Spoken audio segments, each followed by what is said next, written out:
Que ce soit le chômage. Je disais le chômage. Moi, j'ai chômé longtemps.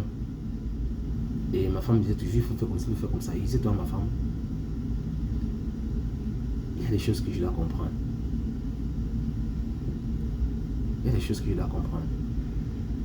Je dois apprendre de certaines choses. Je dois comprendre le pourquoi de certaines choses, de certaines situations. Il y a des chômages normaux, hein. C'est pas pour dire que tous les chômages, c'est toujours. Il y a des chômages parce qu'il n'y a pas de poste, ou peut-être que tu n'as pas postulé où il faut. Il y a des chômages d'enseignement. Mais je dois rendre grâce à Dieu pour tout ça. Il y a des moments que c'est Dieu qui te combat. Que Dieu te combat comment? Que c'est Dieu qui fait on te renvoie.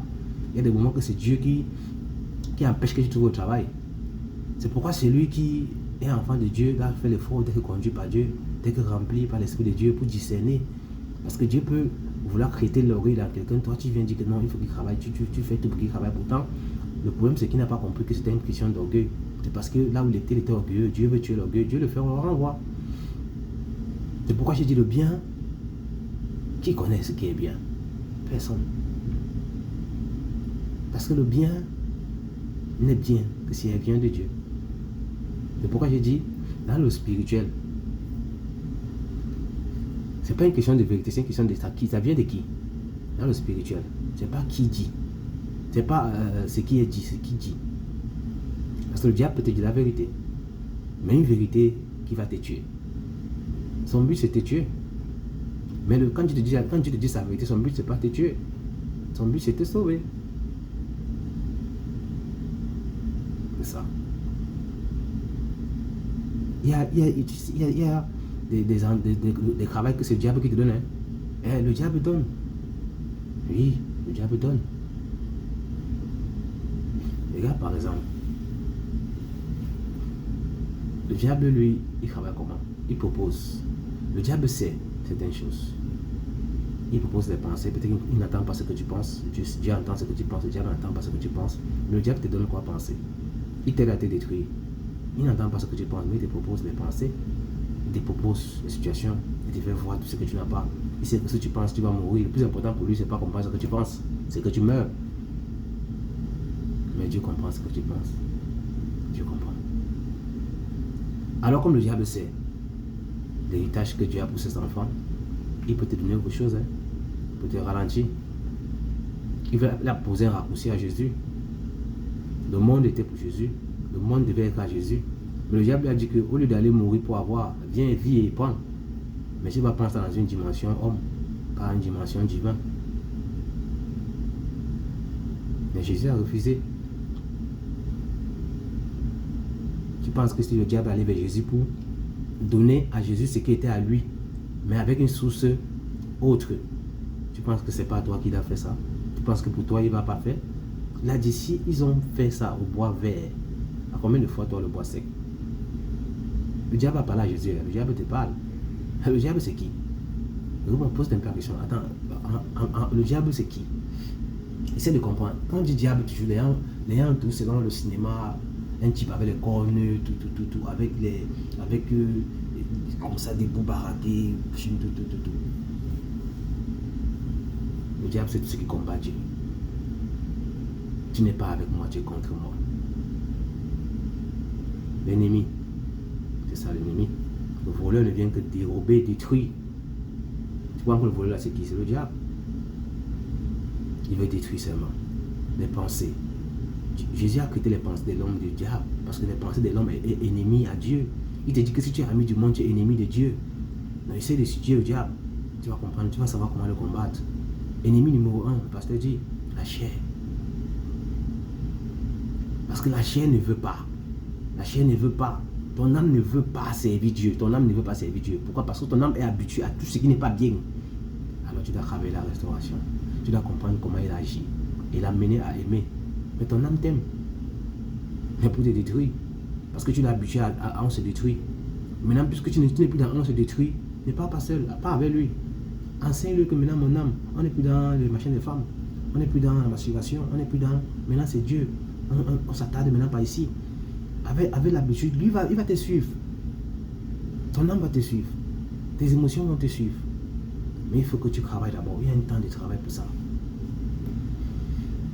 Rends grâce à Dieu pour toutes choses. Tout. Dieu résiste aux orgueilleux.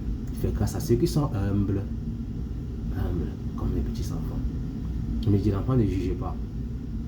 L'enfant ne juge pas en fonction de ce qu'il voit. Parce que c'est Dieu qui donne les talents. Tu ne connais pas le talent que Dieu a donné à Olivier. Même si tu peux discerner certains, même si tu peux, tu ne sais pas jusqu'à ce que Dieu attend de moi. Tu ne sais pas ce que Dieu attend de toi. N'aime pas te juger en fonction de ce que tu as, contrairement à ce que l'autre a, en disant que bon, lui, il a déjà peut-être que 2 églises, l'autre a 7 églises. Ça veut dire que c'est lui qui a cette église devant. Qui t'a dit ça? Qui t'a dit ça? Dieu fait toutes choses en son temps. C'est ce que c'est la parole qui dit. Ça veut dire quoi? C'est pas parce que l'autre est déjà que tu vas commencer à écrire. Non. Pasteur Marcelo prend le temps de même prendre ça dans les maisons. Il dit, ton frère peut-être que c'est un niveau, mais toi c'est l'immeuble. Pourquoi tu veux manifester au même moment que lui? Pourquoi vous voulez que tous manifester au même moment? Qui va manifester demain? Attends ton tour. Sois humble et rends grâce à Dieu pour lui qui est manifesté aujourd'hui. Tu vois? Il y a des gens qui sortent avant toi, pour toi. Ah, c'est biblique, non? Jésus et Jean-Baptiste sont nés avec les écarts de moi. Mais Jésus était là quand Jean-Baptiste faisait le ministère où tout le monde était pour lui. Jésus pouvait être orgueilleux, jaloux, non? Mais il attend. Pourquoi? Parce que Jean-Baptiste est en train d'arranger pour lui le chemin. Il y a des personnes qui sont déjà dans le Seigneur, il y a des personnes qui sont païennes encore. Hein? Si tu ne comprends pas Dieu, tu vas devenir fou. Tu peux évangéliser quelqu'un, tu l'évangélises, il donne sa vie à Dieu. Il vient te trouver à l'église, tu as fait 10 ans, il devient pasteur, tu es tout chrétien. Dieu, oui. Rends mon grâce à Dieu. Tu as utilisé pour appeler celui qui est devenu pasteur. Hein? Humble, sois relax, tu vois. Quand tu t'ouvres à Dieu, il t'ouvre à l'infini. Je répète encore. Quand tu t'ouvres à Dieu, il t'amène dans sa sagesse. La sagesse de Dieu n'a pas de limite. C'est à l'infini que Dieu t'amène. Dieu t'amène à comprendre à l'infini. Tu peux expliquer à l'infini. Il te fait comprendre le pourquoi de certaines choses. Le comment. Mais si tu es quelqu'un qui ne comprend pas, tu vas dire attends un peu. Le gars qui a donné sa vie à Dieu hier, il est déjà pasteur. Le gars, si tu vois, tu es chrétien, il est au quartier, il insulte les chrétiens, Toi, tu vas dire, il va aller en enfer. Attends un peu. Dans 3 ans. 3 ans, tu mets la télé, tu le vois, il a une église. C'est pas le gars, c'est... Non, c'est lui. Mais il avait quelque chose avec Dieu. Il attendait son temps, son jour. Toi, tu as été fait selon ton jour. Lui, il attend son jour. C'est pourquoi il faut être humble. Humble. Tu fais ta part. Il y a des gens qui sont en train de faire certaines choses. Mais ces choses-là, tu vois, Dieu, l'église, c'est un corps. Hein. Tu vois, la main lave les habits. Mais c'est pour couvrir le corps. Oui. La bouche mange la nourriture, mais c'est pour tout le corps. Tu ne comprends pas cette dimension de l'unité là. Tu vas juger certains points. Tu vois un peu. Ça met un corps. Il y a des personnes qui vont entrer dans le ministère avant toi. Tout le monde n'est pas déjà appelé le ministère. Je veux juste que tu comprennes dans le contexte du sang qui est parti. Pour parler ton chemin. Oui.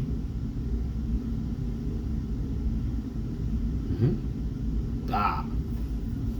Sois humble. Laisse. Ne dis pas à quand. Dis que Seigneur, je te fais confiance. Ah. Continue à le chercher. Le chercher. Ne réfléchis pas sur ce que tu vas dire. Cherchez-moi. Ne vous inquiétez pas de ce que vous aurez à dire. Cherchez-moi. À l'heure qu'il faudra parler, mon père va parler. Pourquoi? Parce que tu es venu avec lui. Cherchez-moi. Ça veut dire quoi? Je comprends. Ne vous inquiétez pas de ce que vous aurez à dire quand vous craignez devant les juges. Dieu m'a fait. Dieu m'a fait quelque chose. Il y a les choses. Témoignage, Jésus. Hey Seigneur.